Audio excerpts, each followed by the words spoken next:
The 15 best outfielders from the 1950s include some of the greatest baseball players to ever play the game. 12 of these guys are in the Hall of Fame. 10 of them had a .295 or better career batting average. 7 of them hit 400 or more home runs. To make this video a little bit more fun for you guys, I'm going to talk about the player for a few seconds before I actually introduce them by name. Hopefully that will make it more fun for you guys to try to guess who they are. Let me know in the comments how you do. The first guy on this list started his Major League Baseball career in 1946. He played in Ebbets Field, and he was a 1953 National League batting champion. Carl Furillo spent his entire 15-year Major League career with the Dodgers, and during that time he tallied 151 outfield assists, which sounded like a lot to me, but it turns out that ranks him 112th all time. But his arm was strong enough to earn him the nickname the Reading Rifle. Carl batted a career-high .344 in 1953, and he batted over .300 during 3 other seasons, which helped propel his decade-long batting average to a very respectable .299. The most impressive Carl Furillo story that I read about was how he used his powerful arm to throw out a batter at first base from right field in what at first appeared to be a routine base hit. For the decade, Furillo hit 159 home runs with 784 RBIs, 654 runs scored, and a .299 batting average. At one point, Furillo felt bitterness towards baseball. He felt like he and his accomplishments had been forgotten, but today we remember him for helping the Dodgers make it to 7 National League pennants and winning 2 World Series championships. The 14th best outfielder of the 1950s only needed 4 seasons to make this list before he went on to become the 4th greatest outfielder of the 1960s.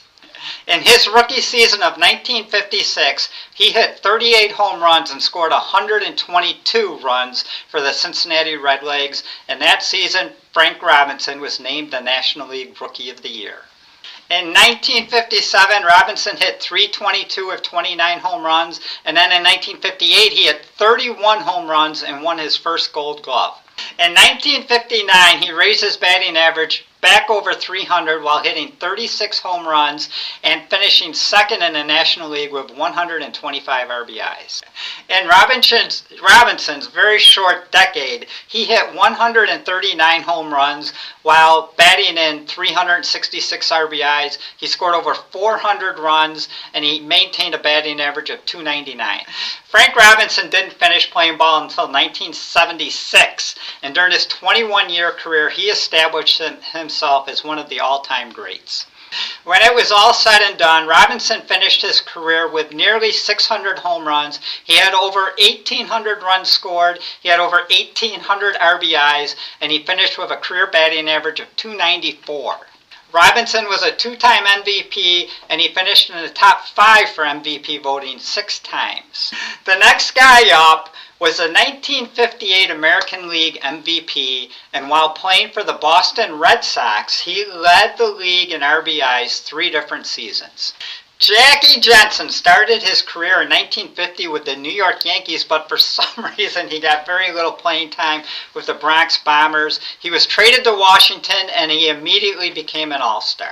The Red Sox acquired Jensen in 1954, and that is when his career really took off. He hit 20 or more home runs each of the next 6 seasons, and in 1954 he led the league in stolen bases.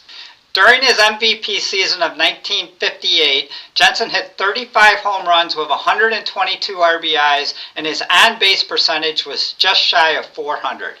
For the decade, only 5 players had more than Jensen's 134 stolen bases, and only 5 players had more than his 863 RBIs.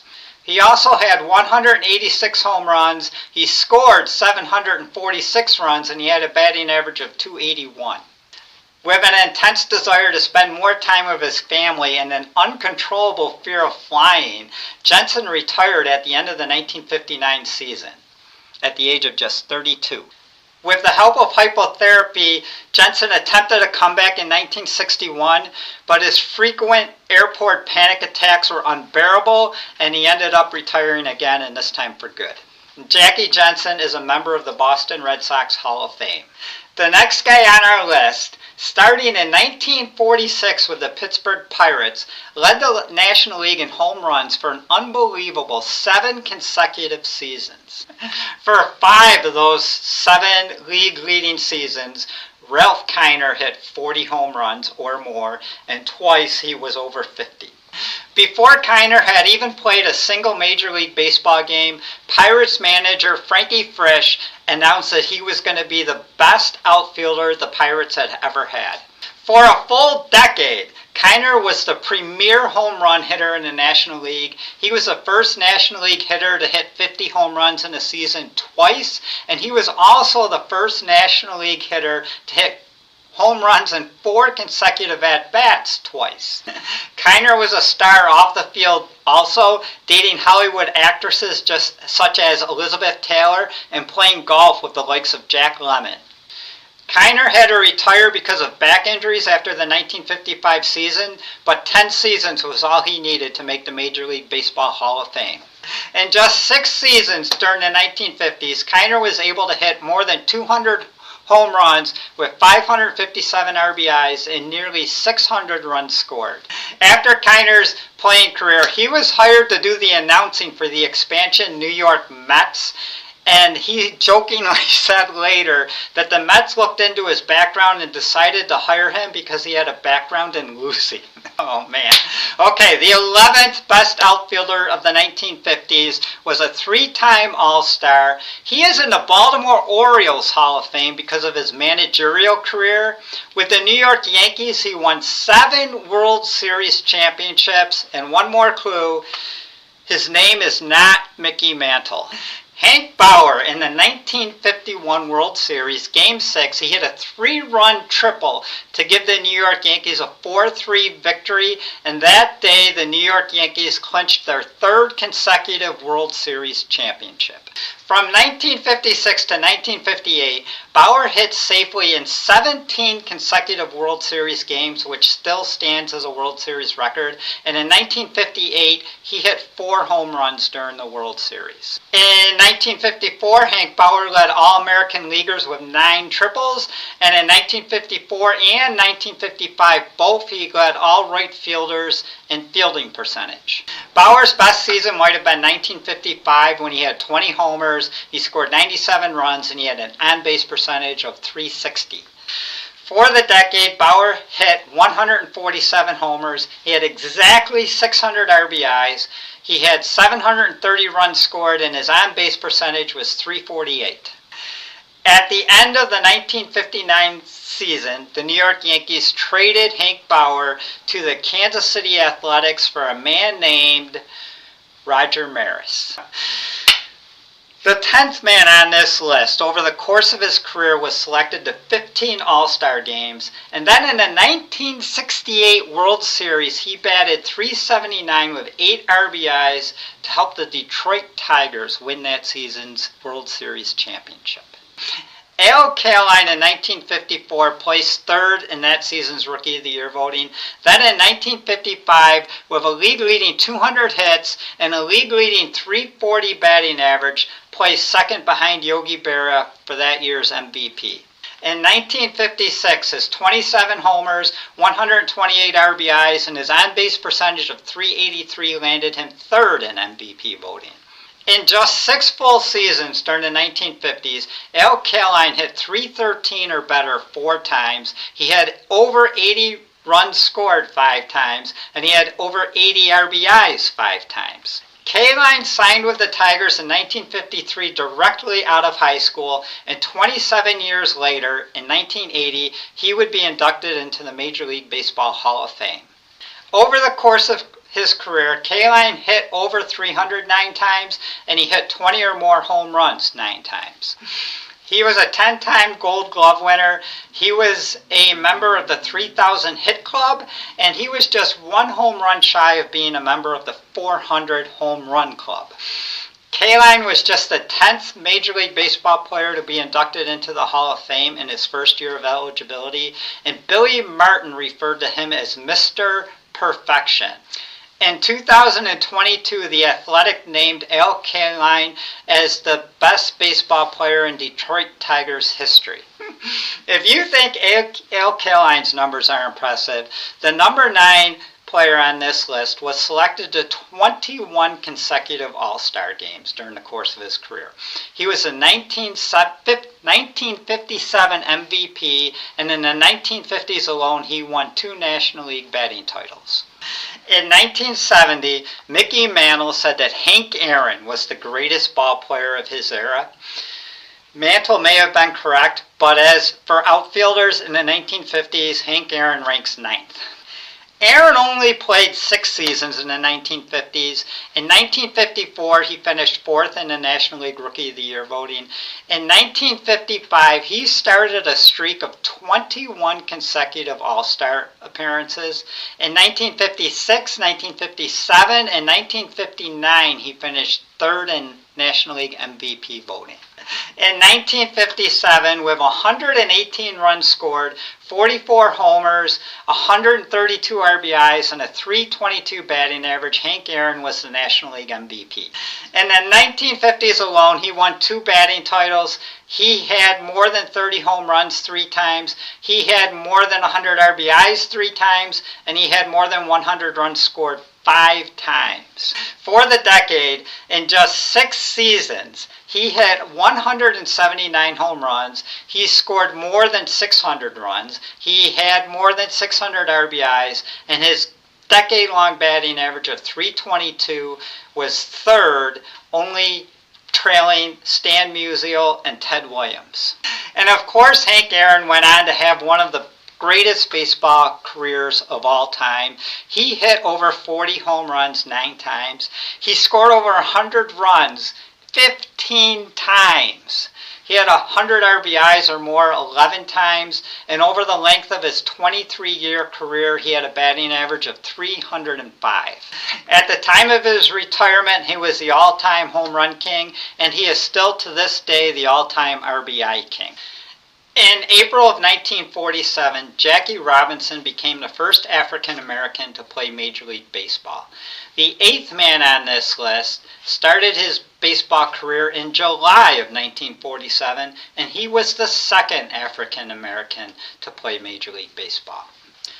He was also, along with Satchel Paige, the first African American to win the World Series while playing with the Cleveland Indians when they won the series in 1948. In the 1950s, Larry Doby hit 20 or more home runs 7 times, leading the league twice with 32 in both 1952 and 1954. He had more than 100 RBIs 5 times, including a league-leading 126 in 1954. In 1952, he led the league with 104 runs scored, and he was a 6-time All-Star. Playing center field for the Indians, Larry Doby led the American League in fielding percentage twice, and in 1954 he helped the Cleveland Indians break the American League record for wins in a season with 111. For the decade, Doby hit 215 home runs. He had over 800 RBIs. He scored nearly 800 runs, and his on-base percentage was .387. Brooklyn Dodger manager Leo DeRocher named this man as being the fastest he ever saw getting down to first base, and Ted Williams named number 7 on this list, nicknamed number 7 on this list, as Putt-Putt, because he was so fast it seemed like he must have 2 motors in his pants. The very fleet-footed Richie Ashburn, during his 15-year career, only hit 29 home runs. But other than that, he could hit and field as well as anyone else on this list. His 1,875 hits during the 1950s ranks him number 1 of all batters from the 1950s, and his 5,803 putouts during his career ranks him 3rd all-time, behind only Tris Speaker and Willie Mays. Ashburn broke into the majors in the spring of 1948, and by June of that season, he was already hitting .380. He already had a 23-game hitting streak going, which tied a major league record for a rookie. He was part of the 1950 Whiz Kids team with the Philadelphia Phillies that won the National League pennant. only to end up getting swept by the New York Yankees in the World Series. He won 2 batting titles in the 1950s. He led the league in hits 3 times, triples twice, walks 4 times, and on-base percentage 4 times. His 952 runs scored for the decade ranks him 3rd amongst all batters. His .313 batting average ranks him 9th. His 828 walks ranks him 5th, and his 158 stolen bases ranks him 3rd for the decade, behind only Mickey Mantle and Willie Mays. Coming in at number 6, we have a 7-time All-Star that started his career in Cleveland before playing for the Chicago White Sox for 7 seasons. He was the 1951 Rookie of the Year runner-up, and if all those clues aren't enough for you, this guy holds the Major League record for the most seasons leading the league in hit by pitches. Hall of Famer Mickey Mantle finished 4th in MVP voting at the end of 3 different seasons. His best season was 1954 when he had 119 runs scored, 116 RBIs, a .420 on-base percentage, and he led the league with 19 triples. Not only could he hit, his strong throwing arm helped him lead the league in assists 6 times. His legs helped him lead the league in putouts 4 times, stolen bases 3 times, and triples 3 times. Mantle's postseason career was very unlucky. The Indians traded him to the White Sox a few years before they won the American League pennant in 1954, and then the White Sox traded him back to the Indians 2 years before they won the American League pennant in 1959. Mantle hit over 307 times during the 1950s, and his .400 on-base percentage for the decade ranks him 10th amongst all 1950s batters. Only Willie Mays stole more bases than Mickey Mantle did, and his 898 runs scored ranks him 6th for the decade. The next guy up, at number 5, my father's favorite player, he in the 1940s won the Triple Crown twice. In both of those seasons, he also led the league in runs scored. In neither of those seasons did he win MVP. By 1950, Ted Williams was a shell of the baseball player that he was in the 1940s, yet still in the 1950s he won 2 batting titles and he hit 227 home runs. At .336, he had the highest batting average of all baseball players from the 1950s, and also at .476, he had the highest on-base percentage of all baseball players from the 1950s. In the 1950s alone, he led the league in walks twice, slugging percentage 3 times, and on-base percentage 5 times. The 1940s was a completely different story for Ted Williams. He led the league, despite spending 3 years in the military, he led the league in runs scored 6 times.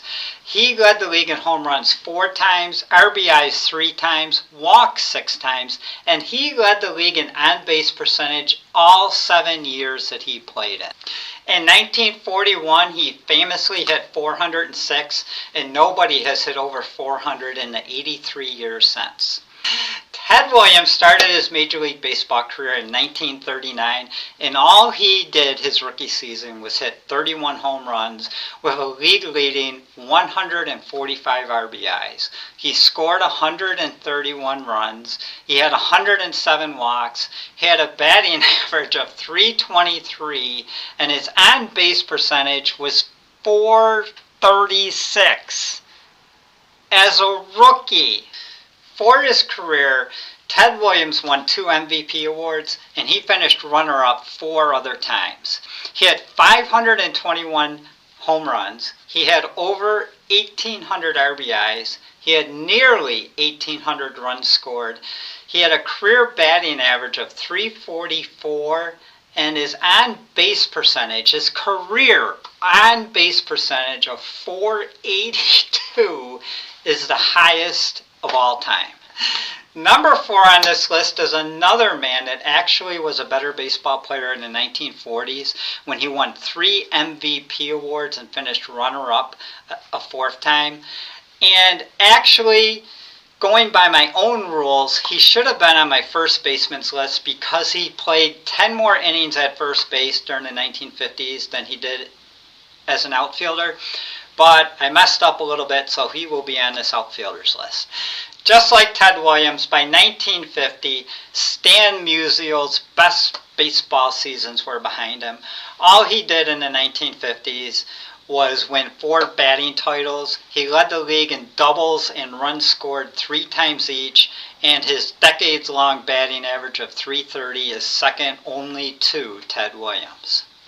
Musial's 266 home runs for the decade ranks him 5th, and his 972 RBIs ranks him 4th. He also ranks 4th amongst 1950 batters with 958 runs scored and 842 walks. During Musial's 22-year-long career with the St. Louis Cardinals, he was selected to play in the All-Star game 20 different times.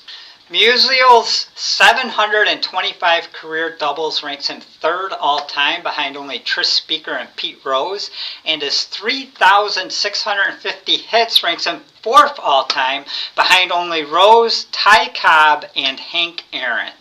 Musial finished his career with 475 home runs, nearly 2,000 RBIs and runs both, and his career batting average was .331. Next up is the 1951 National League Rookie of the Year, the 1954 National League MVP. This guy led all base stealers for the decade, and in 1959 he won his 3rd Gold Glove. The Say Hey Kid, Willie Mays, was the #1 outfielder in my 1960s videos, and to me, he is the greatest baseball player of all time, but amongst 1950 outfielders, he comes in 3rd place. It's partly because they only played 7 seasons in the 1950s, and then partly because there's just so many great players. During his 1954 MVP season, Mays hit 41 home runs and also had 13 triples. He had 110 RBIs, 119 runs scored, and his batting average of .341 led the league. That season, he also helped the New York Giants win their 5th World Series championship. The very next season, Mays would hit 51 home runs, become just the 7th player to hit 50 or more home runs in a season. And then in 1965, he would hit 52 home runs to become just the 5th player to hit 50 or more home runs twice. Mays hit 215 home runs during the decade, which was good for 7th best, and his .317 batting average was good for 5th best. Also during the decade, Mays had over 700 RBIs, nearly 800 runs scored, and 179 stolen bases. For his career, Mays hit 660 home runs, 7 of which were inside the Parkers. He had nearly 3,300 hits, a .302 batting average, and his 2,068 runs scored ranked 7th all-time. Usually this is the part where I hand out some honorable mentions, but today I'm just going to take a second to dedicate this video to my brother Chad. He's a really big sports fan. He passed away last week and he will be greatly missed. The 2nd best outfielder of the 1950s lost out on the 1955 MVP award to his teammate Roy Campanella, and his nickname was the Duke of Flatbush.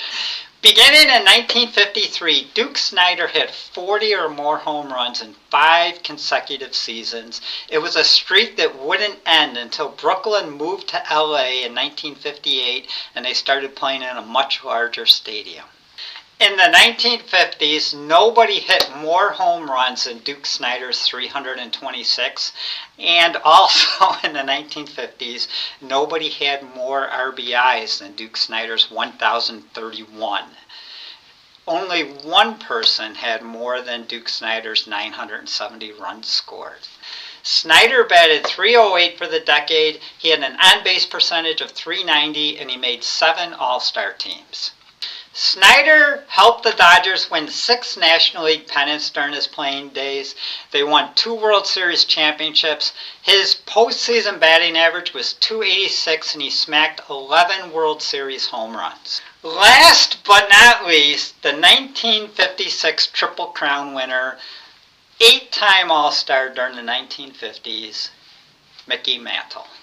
Mantle broke into the league in 1951, and then starting in 1953, he would score 100 runs or more 9 consecutive seasons, leading the league 5 times. He led the league in home runs 3 times. He led the league in walks 3 times. He won a batting title, and he had an on-base percentage of over 400 5 times in the 1950s. For the decade, he hit 280 home runs with 841 RBIs. He had a league-leading 994 runs scored. He ranked second with 892 walks, and his on-base percentage of .425 for the decade ranked 5th.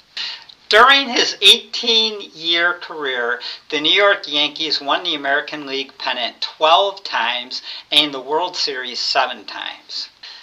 Mantle holds World Series records for home runs, RBIs, runs, walks, total bases, on-base percentage, and slugging percentage.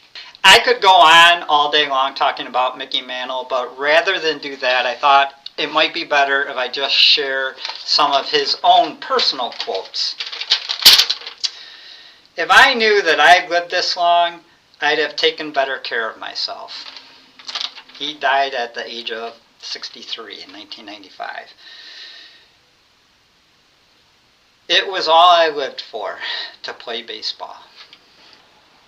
Somebody once asked me if I ever go up to home plate trying to hit a home run. Yes, every time. If I had played my whole career hitting singles like Pete Rose, I'd wear a dress. I don't really care for Pete Rose either.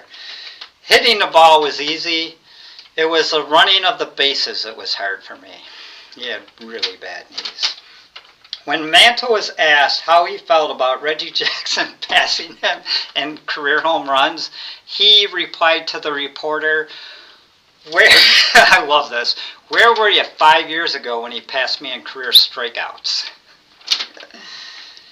And then, last but not least, but goddamn, to think you're a 300 career hitter, and then the last season you hit 237, and you end up at 298. It nearly makes me want to cry. Thanks for watching, everybody. I really appreciate it. I love the comments you give to me. I love it when you guys ask questions and share opinions. I love the conversations.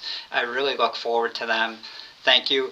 After this video, we're going to dive into the 1980s. We've already done the 60s, the 50s, the 70s. The 1980s is when I grew up watching baseball, so hopefully I'll pronounce all the names properly. Take care, everybody.